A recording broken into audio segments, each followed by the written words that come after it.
실제로 이제 수술하시고 나서 몇 달 또는 몇 년 지나서 코끝이 빨개졌다고 오시는 분들이 있어요. 우리가 단순히 코끝이 빨개지는 것을 염증이라고 하지는 않습니다.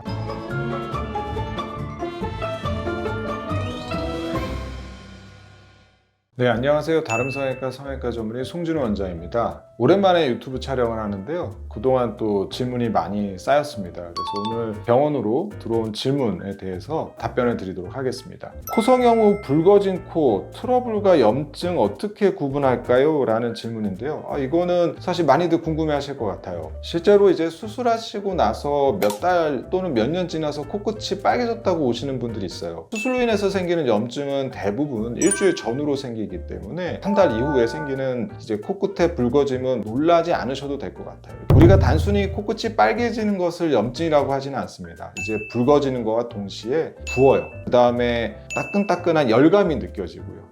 눌렀을 때 통증이 생기는 이런 4가지 증상이 동반되는 경우를 우리가 이제 전형적인 염증 소견이라고 합니다. 단순히 일시적인 붉어짐은 너무 크게 걱정 안 하셔도 될 것 같습니다. 다만 다른 증상과 동반되거나 증상이 계속 지속되는 경우에는 의료기관에 연락하셔서 빨리 체크를 한번 해보시는 것을 추천드립니다. 원장님만의 수술 원칙이 있나요? 라는 질문인데요. 저는 일단 우선순위는 안전입니다. 경우에 따라서 좀 무리한 결과를 원하시는 분들이 있지만 안전하게 수술하는 것을 권하고요. 왜냐하면 일단 문제가 생기면 너무 치명적인 문제를 야기할 수 있기 때문에 일단 안전하게 수술을 하는 것이 제일 좋다고 생각하고요. 그 다음에 저는 개인적으로 이제 어떤 변화를 위해서 기존의 구조에 손상을 많이 주는 것을 좋아하지 않습니다. 예를 들어서 콧대를 높이고 싶은데 매부리가 있다. 보형물을 넣기 위해서 매부리를 깎고 보형물을 넣는다. 만약에 보형물에 문제가 생기거나 보형물이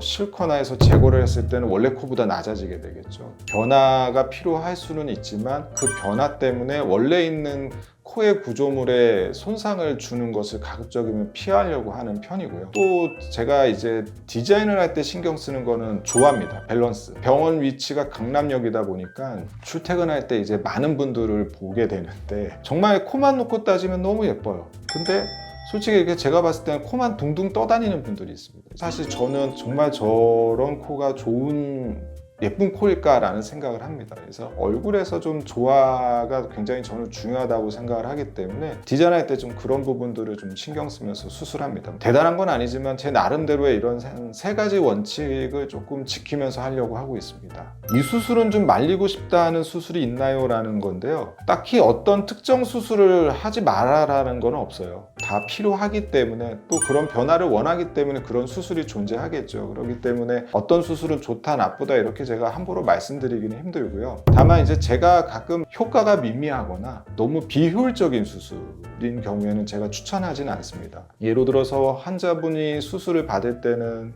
그만큼 비용을 내야 되죠.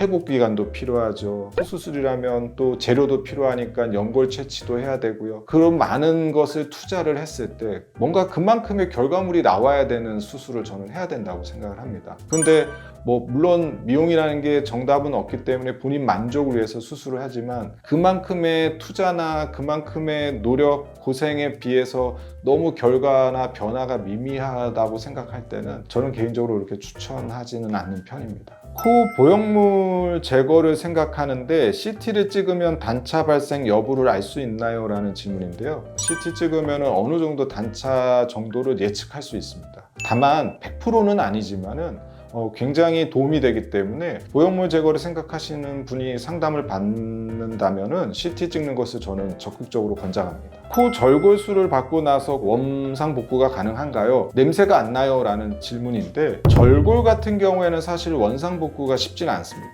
뼈를 집어넣었으니까 다시 뼈를 쳐서 빼면 안 되나 라고 물어보실 수 있는데 이게 이제 코뼈가 강대뼈랑 연결이 돼 있기 때문에 뺄 때는 이게 걸리는 경우가 있어요. 그래서 이게 단순히 우리가 그냥 절골을 해서 넣는 것처럼 쉽지만은 않습니다. 그래서 모든 경우에 원상복구가 다 되는 거는 아니고 또는 그 과정이 좀 복잡할 수 있기 때문에 그렇게 쉽게 되진 않는다라고 말씀을 드려야 될 것 같고요. 그 다음에 냄새가 안 나는 경우에는 이제 수술하고 나서 한 6개월 이내에는 일시적으로 후각장애, 그러니까 냄새가 좀 기능이 떨어지는 분들이 종종 있습니다. 그래서 이분이 수술을 하신 지 얼마 됐는지는 모르겠지만은 그렇게 오래되지 않으셨으면 좀 지켜보셔도 되고요. 그 다음에 이제 외측 절골로 인해서 후각장애가 생기는 경우보다는 알러지 비염이라든지 축농증이라든지 코 안에 있는 물혹 같은 다른 원인으로 인해서 생기는 후각장애가 훨씬 더 많기 때문에 일단은 원인에 대한 검사 같은 것들이 먼저 선행되는 것이 좋을 것 같습니다. 지금까지 병원으로 들어온 질문을 모아서 답변을 드렸습니다. 조금이라도